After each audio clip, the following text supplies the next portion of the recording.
ইসলামী আইনের বিরুদ্ধে অপপ্রচার করা হয়। এরা তো ক্ষমতায় গেলে সমস্ত মানুষকে পঙ্গু বানায় ফেলবে। কয় কীভাবে? বলে যে এই দেশের মানুষ, বেশিরভাগ মানুষ জনগণের সম্পদ চুরি করে, তো বেশিরভাগ মানুষের হাত কাটা যদি যায় তাইলে তো এই সমাজটা হাত কাটা বাহিনীর সমাজ হয়ে যাবে। না, হাত কাটা যাবে। এই আইন জারির পরে এই ধরনের অপরাধ যারা করবে তাদেরকে বলে দেওয়া হবে এখন থেকে এই অপরাধের সাথে যাদেরকে পাওয়া যাবে তাদের ক্ষমা নেই।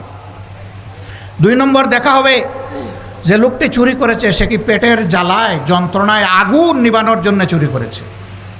যদি এমন হয়, রাষ্ট্রের দায়িত্ব হবে আগে তার আগুন নেবানো, হাত কাটানো, আগে তার বৈধ আয় উপার্জনের ব্যবস্থা করে দেওয়া। যদি সেরকম কিছু সক্ষমতা তার না থাকে তাহলে রাষ্ট্রকেই পরিবারের দায়িত্ব বহন করতে হবে। এরপরে লোভের বশবর্তী হয়ে কেউ যদি চুরি করে তাহলে 2-1টা হাত কাটা যাবে প্রকাশ্যে, গোপনে নয়, যাতে সারা দেশবাসী এটা থেকে শিক্ষা নেয়।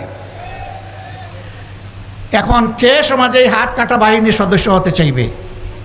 তখন পরিবারের সদস্যদেরকে বলবে চুরি করব তোমাদের জন্য, হাত কাটা যাবে আমার, আর এই হাত নিয়ে অপমানজনকভাবে আমি বেঁচে থাকবো। আমার পক্ষে আজ থেকে আর চুরি করা সম্ভব নয়।